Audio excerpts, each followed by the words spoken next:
is necessary. பிசாசானவன் கிறிஸ்தவர்களை பார்த்து பயப்படுகிற ஒரே ஒரு விஷயத்தை பார்த்தீங்கன்னா ஜெபத்துக்கு மட்டும்தான் பயப்படுது. அவனுக்கும் கர்த்தராகிய இயேசு கிறிஸ்துவின் நாமத்தை அவருடைய ராஜரீகத்தில் அவனுக்கு அறைந்திருக்கிறான் தெரியும் அவனுக்கு. ஆனா ஒரு விஷயம் அவங்களுக்கு தெரியாது, அந்த மனுஷன் அந்த மனுஷி ஜெபிக்கிற பட்சம்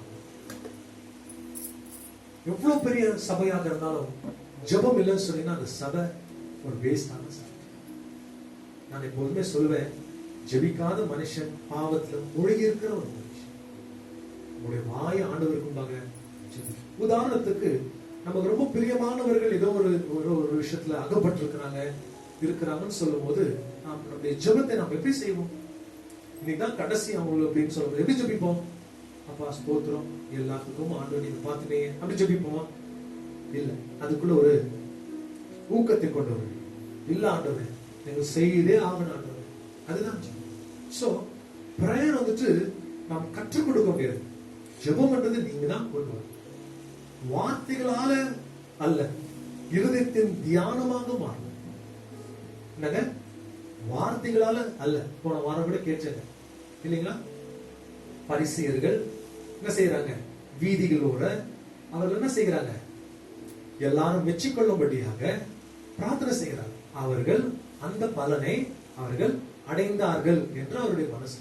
ஆண்டவர் சொல்றாரு, இல்ல நீயோ ஜெபம் பண்ணும்போது உன் உள் அறைக்குள் பிரவேசித்து என்ன பண்ணலாம்? கதவை பூட்டி பரலோகத்துல இருக்கிற அந்த தேவனை பார்த்து நீங்க என்ன செய்யணுங்க? ஜெபம் செய்யும்போது ஆண்டவர் தானே உங்களை எல்லாருக்கும் முன்பாக என்ன செய்வாருங்க? உங்களை கனம் கொடுப்பார். விசுவாசிக்கிறீங்களா? சரி, அழகாக ஒரு மனுஷனை மாற்றணும்னு சொன்னீங்கன்னா எப்படி மாற்றணும்? நான் பிரேயர்னு சொல்லிட்டு ஒரு 3-4 வாரமா நம்ம கேட்டுட்டே வரேன். இந்த பிரேயருடைய பேஸ், இந்த பிரேயருடைய ரொம்ப முக்கியமான நபர் யாருன்னு பாத்தீங்கன்னா பரிசுத்த ஆவியானவர். சரி, பழைய ஏற்பாட்டுல அதிகமாக அவருடைய செயல்பாடு கிடையாது. செயல்பாடுன்னு சொன்னீங்கன்னா அவரை பத்தி எழுதப்படாது. வருவார், ஒரு கெஸ்ட் போல என்ன பண்ணுவாங்க? போய்விடுவார். உதாரணத்துக்கு வேதத்துல வாசிக்க கேட்கும் போது ஆதியில தேவன் வானத்தையும் பூமியும் சிருஷ்டித்தார்னு இருக்கு. இந்த ஆதின்ற வார்த்தை பார்த்தீங்கன்னா இதுக்கு ஆரம்பம் கிடையாது. சர்க்கிள் ஆஃப் லைஃப்னு சொல்லுவாங்க. அப்படின்னா இதுக்கு துவக்கம் கிடையாது. கடவுள்னு சொல்லும் போது யாராகிலும் நம்மை பார்த்து கேட்டா எல்லாருக்குள்ளேயும் ஒரு ஆசை, கடவுள் எங்க இருக்கிறாரு, அவர் எங்க தான் வந்தாங்க.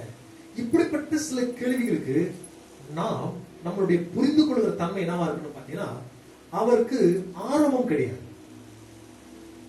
மனுஷனுக்கு ஆரம்பம் இருக்குது, காற்றுக்கு ஆரம்பம் இருக்குது, தண்ணீருக்கு ஆரம்பம் இருக்குது, வெளிச்சத்துக்கும் ஆரம்பம் இருக்குது. பூமியில வாழ்கிற ஒவ்வொரு மிருக ஜீவியும் இருக்கிற வஸ்துகளுக்கு என்ன இருக்குதுங்க? ஒரு துவக்கம், ஒரு ஸ்டார்ட் பாயிண்ட் ஒன்று இருக்கு.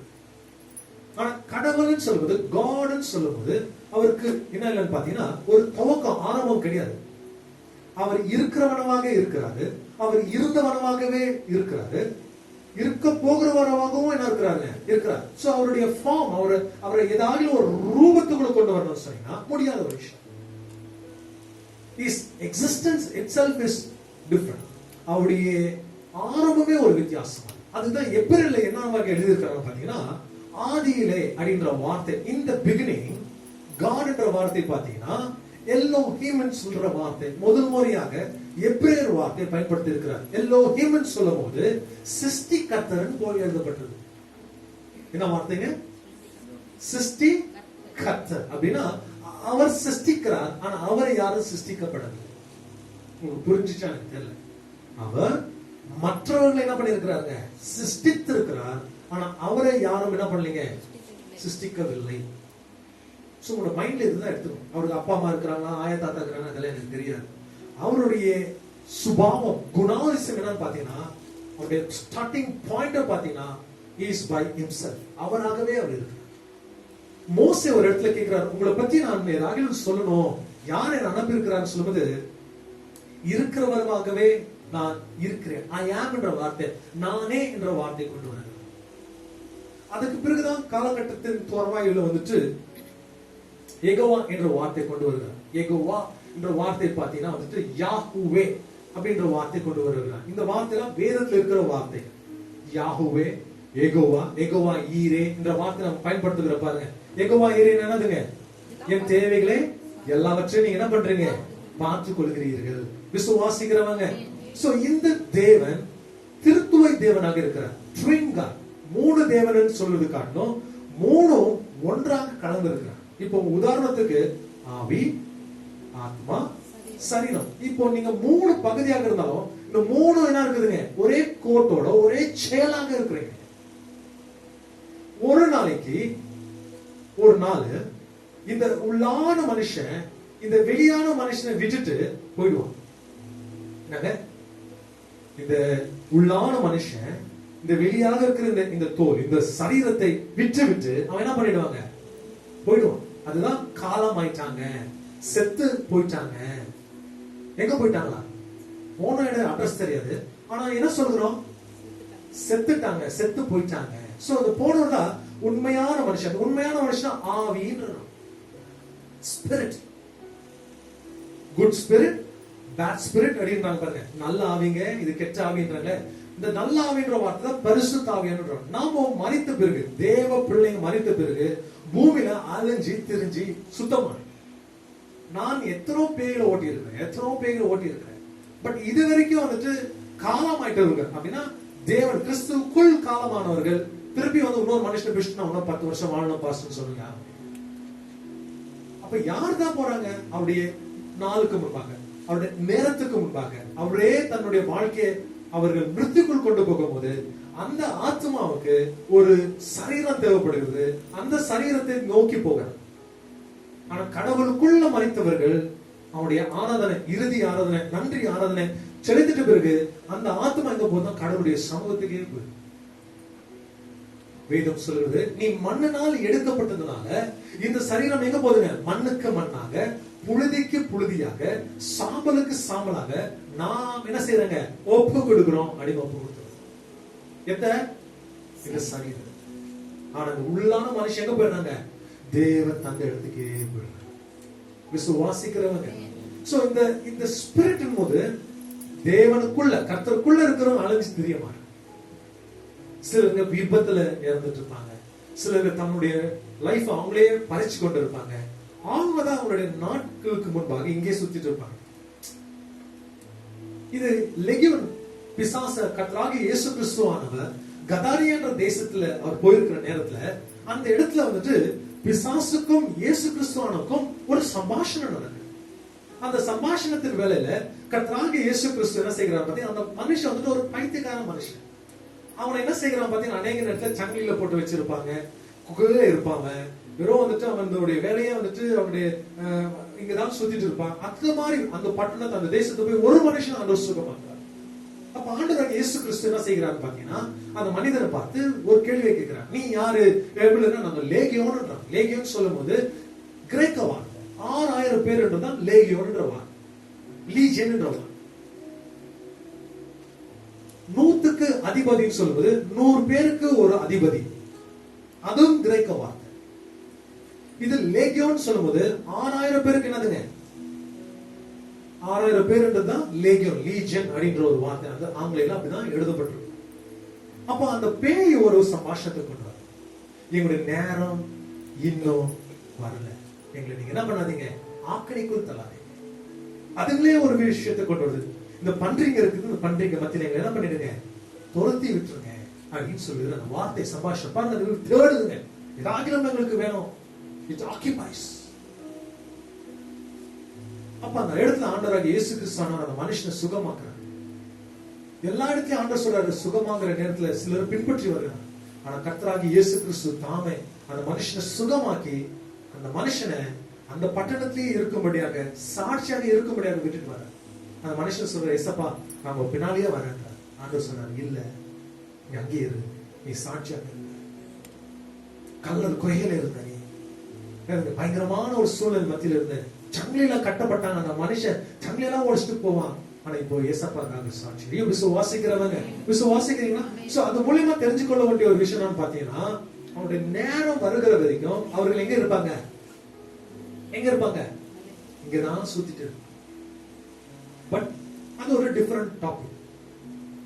ஆனா ஆதியாகம புஸ்தகத்துல 1ஆம் அதிகாரத்துல 2வது வசனத்தை நீங்க வாசிக்கும் போது இந்த எலோஹிம் சிருஷ்டிகர்த்தர் என்ற வார்த்தையை பயன்படுத்துற பிறகு இந்த 2வது வசனத்துல என்ன இருக்குன்னு பாத்தீங்கன்னா, இந்த பூமியானது, வாசிங்க சிஸ்டர், பூமியானது ஒழுங்கின்மையும் வெறுமையுமாய் இருந்தது, வெறுமையுமாக இருந்தது, ஆழத்தின் மேல் இருள் இருந்தது, தேவ ஆவியானவர் ஜலத்தின் மேல் அசைவாடி பாருங்க, ஒரு விஷயத்தை கொண்டு வருகிறார், ரொம்ப ஒரு பதமாக கொண்டு வருகிறார். என்ன வார்த்தைங்க?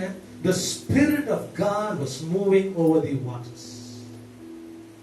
தண்ணீர் மேல என்ன பண்ணிட்டு இருந்தாங்க? தேவாவியானவர் அசைவாடி. இந்த பூமி இவ்வளவு அழகா இருக்கிறதுக்கு காரணமே அந்த பரிசுத்த ஆவியானவர். He is a maker of man. மனிதர்களை உருவாக்குறதுல பரிசுத்த ஆவியானவர் காட்டுல வேற யாருமே இல்லை. ஆனா நிறைய பேருக்கு ஏசப்பா தெரியும், நிறைய பேருக்கு பிதானவரே தெரியும், ஆனா நிறைய பேர் இன்னும் பரிசுத்த ஆவியானவரை சந்திக்காத இருக்காங்க. அவர் யார்? அவரு மனிதர்களை உருவாக்குறவர். He is a maker of man. ஒரு சாதாரணமான மனுஷனை எக்ஸ்ட்ராடனரியா மாற்ற முடியும்னு சொன்னீங்கன்னா பரிசுத்த ஆவியானவர். அவரை பத்தி கேள்விப்பட்டிருப்பீங்க, அவருடைய அனுபவத்துக்குள் நீங்க அதான் அந்த வசனம் சொல்றது. என்ன இருக்குது அந்த வார்த்தைங்க? பூமியானது ஒழுங்கின்மையும் வெறுமையுமாய் இருந்தது, வெறுமையுமாக இருந்தது, ஆழத்தின் மேல் இருந்தது, தேவ ஆவியானவர் ஜலத்தின் மேல் அசைவாடி கொண்டிருந்தார். பாருங்க, ஜலத்தின் மேல் என்ன பண்ணாங்க? இன்னைக்கு உங்க மேல அவர் அசைவாட பண்றார். யார் மேலங்க? அன்னைக்கு எது மேல அசைவாடி கொண்டிருந்தாங்க? ஜலத்தின் மேல அசைவாடி கொண்டிருந்தார். இன்னைக்கு உங்க மேல அசைவாடி. இதே பரிசுத்த ஆவியானவர் தான் அப்போஸ்தலர் புஸ்தகத்தை நீங்க வாசிக்க கேட்கும்போது அவர் அக்னியாக இறங்கி வந்தார். எப்படி இறங்குறாருன்னா, அந்த பெந்தகோஸ்த் நாள் என்ற அப்போஸ்தலர் புஸ்தகம் 2ஆம் அதிகாரம் 1, 2, 3 வசனத்தை வாசிக்கவாங்க. பெந்தகோஸ்தே என்னும் நாள். ஓகே, பெந்தகோஸ்தேன்ற வார்த்தைக்கு நீங்க நல்லா தெரிஞ்சுக்கணும். பெந்தகோஸ்து சொன்னா 50ன்றது வார்த்தை. என்ன வார்த்தைங்க? பெந்தேனா என்னதுங்க? பென்டா, 50ன்ற வார்த்தை. சரி, இது பெந்தகோஸ்துன்ற நாள்ன்றது உங்களுக்கு புரியுற மாதிரி நான் சொல்றேன். கர்த்தராகிய இயேசு கிறிஸ்துவானவர் பூமியில எத்தனை நாள் இருந்தாருங்க? அவர் மரித்து உயிரோடு எழும்பின பிறகு கர்த்தராகிய இயேசு கிறிஸ்துவானவர் பூமியில எத்தனை நாள் இருந்தாரு? நல்லா கேள்வியை புரிஞ்சுக்கோங்க. கர்த்தராகிய இயேசு கிறிஸ்து மரித்து 3 நாள் உயிரோடு எழுந்த பிறகு பூமியில அவர் அசைவாடி எத்தனை நாள் இருந்தாரு? 40 நாள் இருந்தார். யாருங்க? இந்த காரியம் கூட செய்யறேன் பாருங்க, 40 டேஸ்ன்ற காரியம் செய்றீங்க. எதுக்கு செய்றீங்க? இல்லைங்க, எங்க வீட்டுக்கிட்ட இருக்கிறன்னு சொன்னாங்க, அதனாலதான் நாங்க 40 நாள் செய்யறோம். அதெல்லாம் கிடையாதுங்க. இந்த வார்த்தை தான் அவர்கள் பயன்படுத்திக்கிறாங்க. கர்த்தராகிய இயேசு கிறிஸ்துவானவர் பூமியில எத்தனை நாள் இருந்தாருங்க?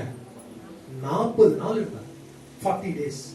இந்த 40 நாளுக்கு பிறகு ஷீடருங்க, இயேசுவின் தாயாரு, இவர்கள் எல்லாரும் சேர்ந்து ஒரு 10 நாளைக்கு என்ன பண்றாங்க? கூடி ஜெபிக்கிறாங்க. மறுபடியும் கர்த்தராகிய இயேசு கிறிஸ்து இப்ப போயிட்டாரு. இப்போ அந்த கூட்டம் என்ன பண்ணுங்க? 12 ஷீடர்களாக இருந்தவர்கள் இப்போ 120 ஜனங்களாக மேலறை வீட்டுக்குள்ள அவர்கள் எல்லாம் ஒரு மனமாக கூடி தினந்தோறும் 10 நாள் கண்டினியூஸா ஜெபம் பண்ணிட்டே இருந்தாங்க. ஜெபம் பண்ணும்போது அந்த 10 நாள் 40 பிளஸ் ஒரு 10 எவ்வளவு ஆச்சுங்க? 50. சோ அந்த 50ன்ற வார்த்தை பெந்தோ அப்படின்னா, பெந்தோன்ற வார்த்தை, பென்டோன்ற வார்த்தை பாத்தீங்கன்னா 50வது நாள். அதுதான் அந்த வார்த்தையுடைய அமைப்பு. நம்ம நிறைய வாட்டி பைபிள் வாசித்திருப்போம். ஏன் புரியலன்னு பாத்தீங்கன்னா, சில வார்த்தைகள் பதங்கள் வேறமாக மாற்றப்பட்டிருக்கு. அதுதான் அந்த பெந்தகோஸ்த் நாள்னு சொன்னா, அந்த நாள் எங்க ஃபாதர்ஸ் டே தெரியும், மதர்ஸ் டே தெரியும், லவர்ஸ் டே தெரியும், இது என்ன டேப்பா எங்களுக்கு தெரியலன்றீங்களா? இது 50வது நாள்ன்ற வார்த்தை என்ன வார்த்தைங்க? சோ இவர்கள் எல்லாரும் என்ன பண்ணிருக்காங்க? 40 நாள் அவர்கள் இயேசு கிறிஸ்துவுடனே இருந்திருக்கிறாங்க. அதுக்கு பிறகு 10 நாள் என்ன பண்ணிருக்காங்க? இவர்கள் தனிமையாக இவர்களும் ஜெபம் செய்திருக்கிறாங்க. இவர்கள் எல்லாம் நடந்த பிறகு இந்த 50வது நாள்ல மறுபடியாக அவர்கள் எல்லாருமே அந்த வசனம் தான் சொல்லுங்க, பெந்தகோஸ்து நாளும் அந்த நாள் அவர்கள் எல்லாம் கூடியிருக்கிற நேரத்துல வாசிங்க சிஸ்டர். பெந்தகோஸ்தே என்னும் நாள் வந்தபோது அவர்கள் எல்லோரும் ஒருமனப்பட்டு ஒரு இடத்துல அவர்கள் என்ன பண்ணாங்களா? வந்து இருந்தார்கள். அப்பொழுது பல பலத்த காற்று அடிக்கிற முழக்கம் போல ஆஹா. வானத்திலிருந்து சடிதியாய் ஒரு முழக்கம் உண்டாகி அவர்கள் உட்கார்ந்திருந்த வீடு முழுவதையும் நிரப்பிச்சு. என்ன ஆயிடுச்சுங்களா? ஒரு காத்து என்ன இருக்குதுங்க, வழுமையாக அடிக்குச்சு. சோ அவர்கள் இருந்தது மேலறை வீடு. சோ இந்த மேலறை வீட்டுக்குள்ள என்ன இருக்குதுங்க, ஒரு காத்து, பலத்தின் காத்து என்ன இருக்குதுங்க, காற்று அப்படியே வீசிச்சா. இப்ப நம்ம ஃபேன் அடி போடுறோம், அதே போல அவர்கள் என்ன பண்ணி இருக்கிறாங்க, ஒரு மேலறை வீட்டுக்குள்ள அவர் இருந்த ஒரு நேரத்துல ஒரு காற்று வீசின உடனே என்ன நடந்தது பாருங்க, இந்த வசனம் சொல்கிறது. அப்பொழுது பலத்த காற்று அடிக்கிற முழக்கம் போல வானத்திலிருந்து சடிதியாய் ஒரு முழக்கம் உண்டாகி அவர்கள் உட்கார்ந்திருந்த வீடு முழுவதையும் நிரப்பிற்று. அல்லாமலும் அக்கினிமயமான நாவுகள் போல திரிந்திருக்கும் நாவுகள். பாருங்க, ஃபர்ஸ்ட் வந்துட்டு நான் பார்த்தா தேவ ஆவியானவர் ஜலத்தின் மேல் அசைவாடி கொண்டிருந்தார். இப்பொழுது எப்படி வருதுங்க, அக்கினின்ற வார்த்தை கொண்டு வருகிறார். நீங்க நல்ல ஒரு விஷயத்தை உங்களுக்கு சொல்ல நான் நீங்க புரிஞ்சுக்கிறேன். முதலாவது பூமி தண்ணீரால ஆண்டவர் அழைச்சார், ஒண்ணு எல்லாரும் டிஸ்ட்ராய் பண்ணிட்டார். நோவாவின் காலத்துல என்ன இதுங்க, தண்ணியை கொண்டு வந்து என்ன பண்ணிட்டாருங்க, ஒன்னெல்லாம் வச்சிட்டாங்க. இந்த ரெண்டாவது பூமி நெருப்புக்காக வச்சிருக்காங்க. என்னங்க, ஃபர்ஸ்ட் ஒன் என்னங்க, டிஸ்ட்ராய் பண்ணது எப்படிங்க, தண்ணிங்க. இது வந்து நீங்க ஆதியாகம புஸ்தகம் 6ஆம் அதிகாரம் 7ஆம் அதிகாரம் 8ஆம் அதிகாரத்தை நீங்க வாசிக்க கேட்டீங்கன்னா எப்படி ஒரு ஜலப்பிரளயம் வந்து பூமி எங்கும் என்ன ஆயிடுச்சுங்க, ஒன்றுமில்லாத நிர்மூலமாகிட்டாங்க. அந்த ரெண்டாவது டிஸ்ட்ரக்ஷன், ரெண்டாவது அழிவு ஒன்று இருக்குதுங்க, அதுதான் பயங்கரமான அழிவுங்க. அது எப்படி இருக்க போதுங்க, அக்கினியாக இருக்கு, பயங்கரமான நெருப்பு. வானத்துல இருக்கிற நட்சத்திரங்கள் உடைக்கமா, அதோட நெருப்பு வரும். பூமி மெழுகுபத்தி போல என்னங்க, அடே எரிஞ்சு படும், அந்த மாதிரி நாள் வருது. அதுதான் சயின்டிஸ்டுங்க நிறைய பேர் என்ன பண்றாங்க, ஆராய்ச்சி பண்ணிட்டு இருக்காங்க. வேற ஏதாவது ஒரு கற்கள்கள் அப்படின்னா ஆஸ்ட்ராய்டு மாதிரி வந்து பூமியை அடிக்குமா, இம்பாக்ட் பண்ணுமா, இத்தனை 1000 கோடி முன்பாக அப்படி ஆச்சு. ஆனா வேதம் சொல்லுது ஒரு நாளைக்கு நிச்சயமாக நடக்கும். ஆனா அந்த நாளைக்கு நீங்களும் நானும் இருக்க மாட்டோம். ஆண்டோடைய வருகை நம்ம என்ன பண்ணுவாங்க, எங்க போவாங்க, எடுத்துக்கொண்டு போய். இந்த மாதிரிலாம் நிச்சயமா இருக்குதான் பாஸ்டர், நிச்சயமா என்ன இருக்குதுங்க, பைபிள்ல ரெக்கார்ட் இருக்குதுங்க. பயங்கரமான நாளுக்கு என்ன பண்ணாங்க, சோதம் கோமரா காட்டிலும் இன்னும் பயங்கரமான நாட்கள் இருக்குதுன்னு கர்த்தராகிய இயேசு கிறிஸ்து தாமே சொல்லி இருக்கிறார். என்ன நாட்கள்ங்க, சோதம் கோமரா காட்டிலும் பயங்கரமான நாட்கள் தான் இருக்குதுங்க. சோ இந்த செகண்ட் வந்து எப்படி இருக்கும்னு பாத்தீங்கன்னா ஃபயர். ஃபர்ஸ்ட் ஒன் என்னதுங்க, தண்ணீர். ரெண்டாவது எப்படிங்க, அக்கினி. எனக்கு ரொம்ப சந்தோஷமான ஒரு விஷயம் என்ன சொல்ல முடியாது பாத்தீங்கன்னா, அந்த தண்ணீரால ஆண்டவர் நம்மை கழுவி இன்னைக்கு அக்னியால நம்மை நிரப்பி இருக்கார். தண்ணீரால நம்மை கழுவி அக்னியால நம்மை நிரப்பி. ஏசியா தீர்க்கதரிசி சொல்கிறார், ஐயா அசுத்தம் உள்ள நான் உள்ள நான் எப்படி ஆண்டவர்.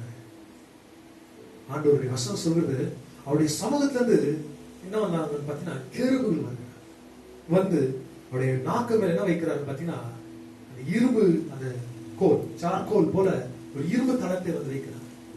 அப்போது ஆண்டவர் கேட்கிற, இந்த ஜனங்களுக்காக யார் போவாங்கன்னு சொல்வது, ஆண்டவரே நான் இந்த ஜனங்களுக்கு முன்பாக நான் போறேன். அவருடைய வாழ்க்கை மாற்றப்பட்டது. இது ஏசாயா தீர்க்கதரிசி புஸ்தகம் 6ஆம் அதிகாரத்துல வாசிக்க கேட்கும் போது இந்த முழுமையான கதை நீங்க தெரிஞ்சு. அதுக்குதான் சொல்றதுங்க, அபிஷேகத்தை பெற்றுக்கங்க, அனாயிண்டிங் பெற்றுக்கங்க. Anointing will save you. எதுக்கு உங்களுக்கு அபிஷேகம் வேணும், அபிஷேகம் உன்னை ரட்சிக்கும். நீ யாருக்கு பின்பாக போக வேண்டிய அவசியம் கிடையாது. எங்க அபிஷேக கூட்டம் நடக்குதுங்க, அங்க அபிஷேகம்.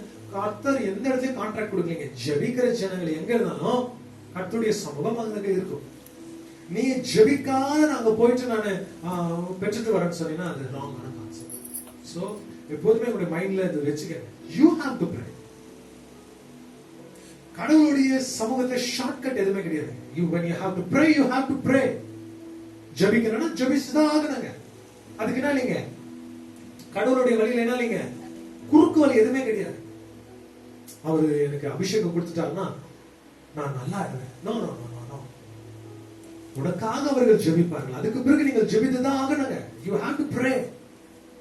எலியா தன்னுடைய போர்வையை எலிசா மேல தந்துட்டாரு. அதுக்கு பிறகு எலிசா ஜெபித்தாரு.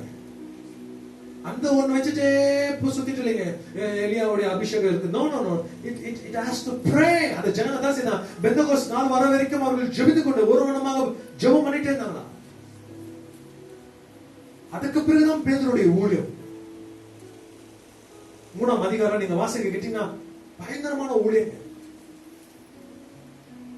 எது வரைக்கும் அந்த ஊழியம் நடத்தீங்க? ஜெபம் செய்யாத வரைக்கும் ஊழியம் இல்லை. விசுவாசியர். சோ ஆண்டவர் நம்மை தண்ணீரால கழுவி அக்கினியின் அபிஷேகத்தினால் நம்ம என்ன செய்துகிறாருங்க?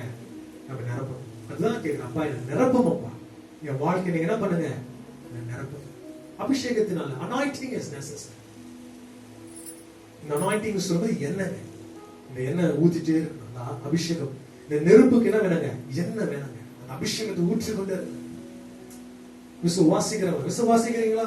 அந்த வசனம் அப்படியே வாசித்து முடிப்பீங்களா பாருங்க சிஸ்டர். அல்லாமலும் அக்கினிமயமான நாவுகள் போல பிரிந்திருக்கும் நாவுகள், பிரிந்திருக்கிற நாவுகள் அவர்களுக்கு காணப்பட்டு அவர்கள் ஒவ்வொரு மேலும் வந்து அமர்ந்தது. வந்து என்ன பண்ணுங்களா? அமர்ந்தது. அவர்கள் எல்லாரும் பரிசுத்த ஆவியினாலே. இப்பதான் அந்த வார்த்தை பாருங்க தெளிவா கொண்டு வருகிறாங்க. என்ன வார்த்தைங்க? பரிசுத்த ஆவியினாலே நிரப்பப்பட்டு. பாருங்க, பரிசுத்த ஆவியினால நிரப்பப்பட்டன்றாங்க. இன்னொரு வார்த்தை சொல்றாங்க, அவங்க மேல அக்கினிமயமாக ஏதோ ஒரு வந்து உட்கார்ந்ததுன்னு சொல்றாங்க. சோ நீங்க சீல் அமைங்க. ஒரு சீல் எப்படி போடுறாங்க? கவர்மெண்ட் சீல் எப்படி போடுறாங்க? ஒரு முத்திரை போடுறாங்க, எப்படி போடுவாங்க? நம்ம ஏதோ ரப்பர் ஸ்டாம்ப் எடுத்து அப்படி வச்சுட்டு போயிடுறாங்க. கவர்மெண்ட் சீல் எல்லாம் நீங்க பாத்தீங்கன்னா அந்த பூட்டுக்கு பின்பாக துணியை சுத்தி அதுக்கு மேல வேக்ஸ ஊத்தி என்ன பண்ணுவாங்க? அதுக்கு மேல சீல் அடிப்பாங்க. இந்த வேக்ஸ ஊத்துறது எப்படி ஊத்துவாங்க? சும்மா வேக்ஸ ஊத்த முடியலாம். அது என்ன பண்ணுவாங்க சொல்லுங்க? வேக்ஸ நெருப்புல வச்சு சூடு பண்ணிட்டு அதுக்கு பிறகு அது மேல என்ன பண்ணுவாங்க? ஊத்துவாங்க. அதுக்கு பிறகுதான் என்ன பண்ணுவாங்க? அந்த சீல் எடுத்து போய் வச்ச உடனே இனிமே அந்த சைட் கிட்ட ஆகிலும் அந்த எடுத்துக்கிட்டு என்ன பண்ண முடியாதுங்க? போகவே முடியாது. காரணம் என்னங்க? அந்த சீல்ன்றது கவர்மெண்டே அது என்னதுங்க? சீலை பிரேக் பண்ண முடியாது. இதே வார்த்தை தான் எபேசியர் புஸ்தகம் 1ஆம் அதிகாரத்துல, the book of Ephesians, எபேசியர் புஸ்தகம் 1ஆம் அதிகாரத்துல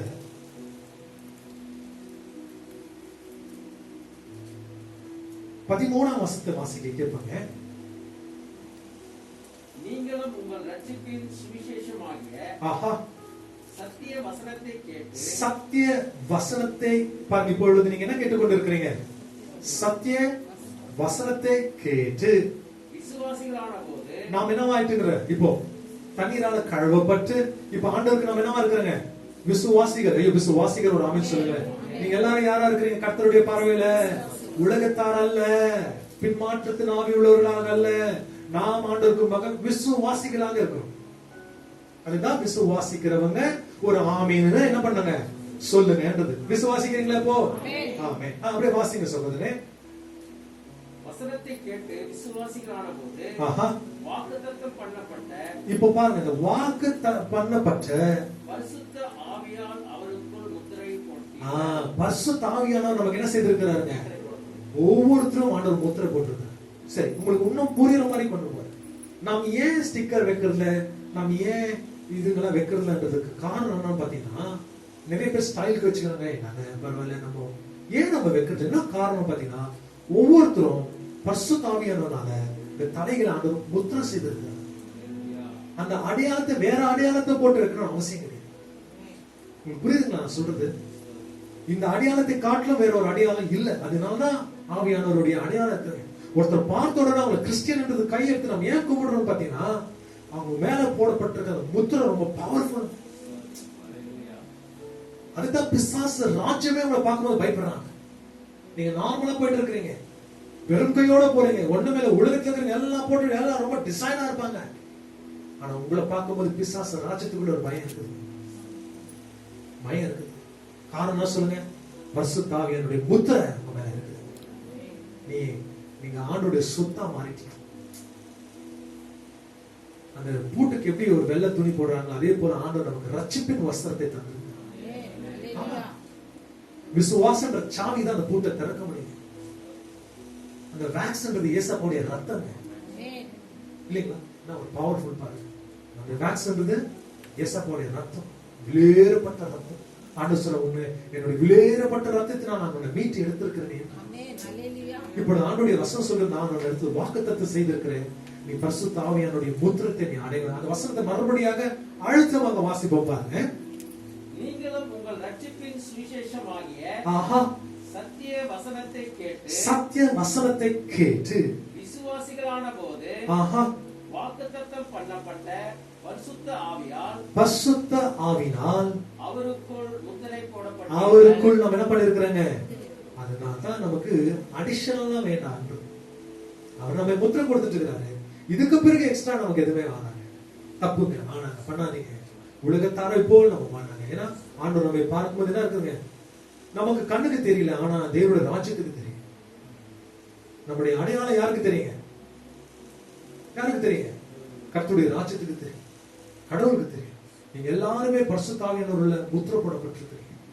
இந்த தேவன் நம்மை வளர்ச்சிக்குள் கொண்டு போன வாஞ்சிக்கிறார். வளரணும். நாளுக்கு நாளாக என்ன பண்ணுங்க, கர்த்தருக்குள்ள நம்ம என்ன செய்யணுங்களா, வளரணும். அந்த அடுத்த வசனத்தை வாசிங்க, 14வது வசனத்தை. அவருக்கு சொந்தமானவர்கள் யாருங்க? இல்லைங்க, முத்திரை போட்டவங்க யாருக்கு சொந்தமானவங்க?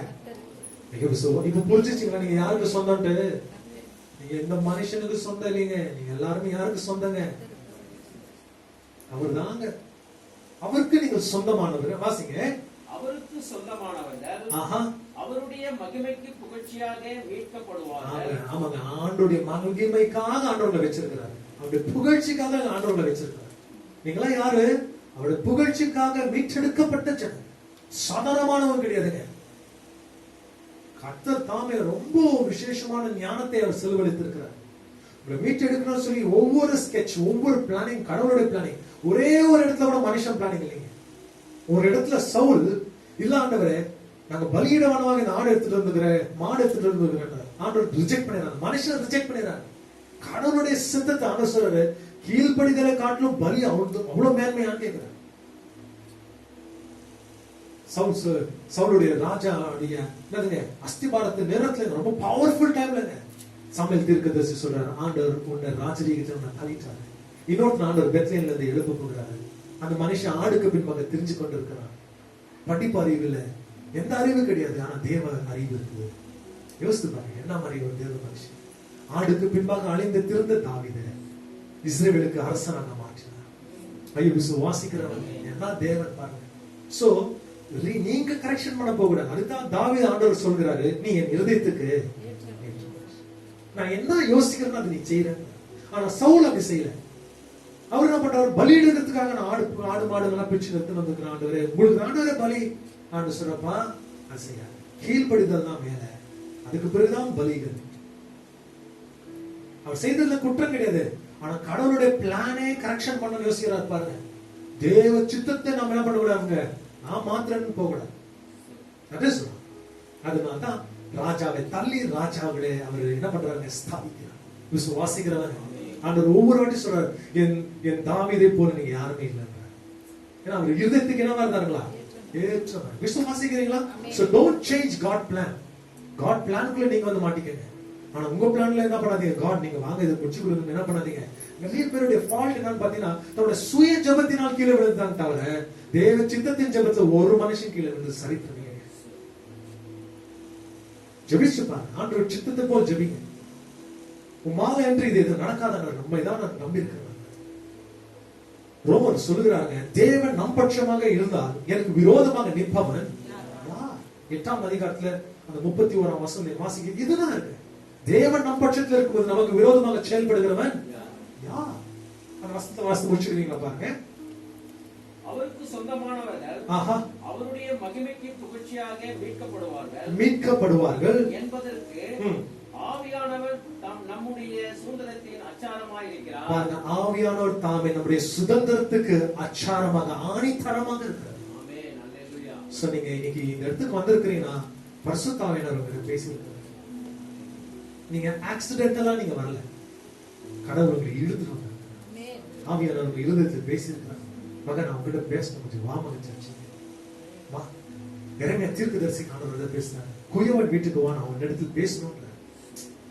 அந்த இடத்துல பானங்கள் உடைக்கப்படுது, மறுபடியும் உருவாக்க. அப்ப கேட்கிறாருங்க, எனக்கு அதிகாரம் கிடையாதா? உடைச்சிட்டு மறுபடியும் உருவாக்குறதுக்கு எனக்கு அதிகாரம் கிடையாதா? இன்னைக்கு ஆண்டவர் இந்த சாயங்கால வேலையில அதே போல அழைத்து ஆண்டவர்கிட்ட பேசவனாக அழைச்சிருக்கிறார். You are a prayer warrior.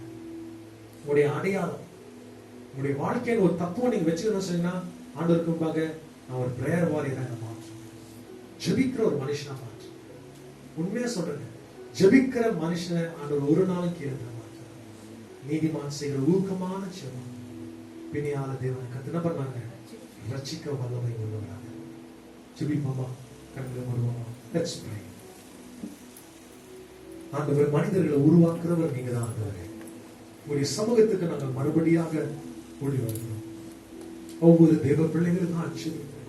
The maker of man. உருவாக்க மாட்டோம். எங்களுடைய ஜெப ஜீவத்தை உருவாக்குங்க. ஜெப சிந்தனையை தாங்க. ஒரு மனுஷன் ஜெப ஜீவத்தை காட்டிலும் பெரியவன் அல்ல. எங்களுடைய வாழ்க்கையை பெரிதாக ஏதாவது நாங்கள் வெளிப்படுத்தணும் நாங்கள் வாஞ்சித்தால் எங்களுடைய ஜெப ஜீவத்தை வெளிப்படுத்த வேண்டுமாக நான் ஜெபிக்கிறேன். இன்னைக்கு என்னோட தேசத்துல ஜெபம் குறைக்கப்பட்டிருக்கு ஆண்டவரே. ஆண்டவரே 2-3 வாரமாக நான் சொல்லிட்டு இருக்கிறேன் ஆண்டவரே, இன்னைக்கு ஜெபம் மறக்கப்பட்டிருக்குது, ஜெபம் மறுதலிக்கப்பட்டிருக்குது ராஜா. இன்னைக்கு தன்னோட தேவைக்காக ஜெபிக்கிறாங்க தவிர ஆண்டவர் அவருடைய உறவுக்காக ஜெபிக்காத இருக்கிறாங்க ஆண்டவரே. ஐயா, ஒரு ஜெபிக்கிற சபைகளாக மாற்றுங்க, ஜெபிக்கிற சபைகளாக மாற்றுங்க. ஒவ்வொரு வாரமும் ஜெப தலைப்போடு தான் நாங்க பேசிக் கொண்டிருக்கிறோம் ஆண்டவரே. ஆண்டவரே, நாங்க வருவோம், நாங்க போய் விடுவோம், எங்களுடைய காலங்கள் முடிகிற நேரத்திலும் மறுபடியும் நாங்க சொல்லுவோம் ஆண்டவரே. அடுத்த தலைமுறைக்கு நாங்கள் ஒரு ஜெபிக்கிற ஒரு சபையாக, ஜெபிக்கிற ஜனங்களாக, அடையாளத்தை கொண்ட பிள்ளைகளாக நாங்க போகணும் ஆண்டவரே. சொல்லணும் ராஜா, எங்களுடைய முன்னவர்கள் இருந்தார்கள், அவர்கள் தேவனிடத்துல முழங்கால் படிட்டு ஆண்டவர்கள் பிரார்த்திக்கிற ஜனங்களாக இருந்தார்கள் சொல்லிட்டு ஒரு சாட்சி சபையாக நீங்க மாற்றும்படியாக நாங்கள் ஜெபிக்கிறோம் ஆண்டவரே. ஐயா, இதுவரைக்கும் நாங்கள் சொல்கிறோம், எங்களுடைய ஊழியக்காரர் ஜெபிக்கிற ஒரு ஊழியக்காராக இருந்தார், அவர் ஜெபத்தின் மூலமா தான் இந்த இடத்து வரைக்கும் நாங்கள் வந்திருக்கிறோம் சொல்கிறோம் ஆண்டவரே. என்னுடைய காலகட்டத்தின் நேரத்துகளை நாம் முடித்த பிறகு நாங்களும் இந்த சாட்சியோட நாங்கள் கடந்து செல்ல வேணாமாக விசேஷமா நாங்கள் உங்களை எடுத்து பிரார்த்திக்கிறோம் ஆண்டவரே. ஒரு ஜெபாவியை தாங்க தேவா, ஒரு ஜெபாவியை தாங்க, ஒரு ஜெப சிந்தனையை தாங்க. ஷாத்ராக் மேஷாக் ஆபேத்நேகோக்குள்ள இருந்த வைராக்கியத்தை தாங்க ஆண்டவரே. தானியேலுக்குள்ள இருந்த வைராக்கியத்தை தாங்க ஆண்டவரே. தாவீதுக்குள்ள அந்த ஜெப ஆவியை நீங்க தரவனாக நான் ஜெபிக்கிறேன் ஆண்டவரே. பூமியின் காரியத்தை நாங்கள் பார்க்காத பரலோகத்தின் தரிசனங்களை பார்க்கிற பிள்ளைகளாக நீங்க மாற்றுங்க ஆண்டவரே. ஒவ்வொரு தேவ பிள்ளைகளை தீர்க்க தரிசனத்தின் ஆவியை ஊற்றும்படியாக நான் ஜெபிக்கிறேன். கண்கள் திறக்கப்படட்டும் ஆண்டவரே. தேவ ஆவியான அசைவாடுகிற காட்சிகள் தேவ பிள்ளைகள் காணும்படியாக நான் ஜெபிக்கிறேன். ஒவ்வொரு வியாதி பிள்ளைகளை நான் ஜெபிக்கிறேன் இயேசுவின் நாமத்தினால. வியாதியின் தூதனை நான் கடைஞ்சு கொள்கிறேன். சொல்லுங்க, கடைஞ்சு கொள்கிறேன், கடைஞ்சு கொள்கிறேன் இயேசுவின் நாமத்தினால.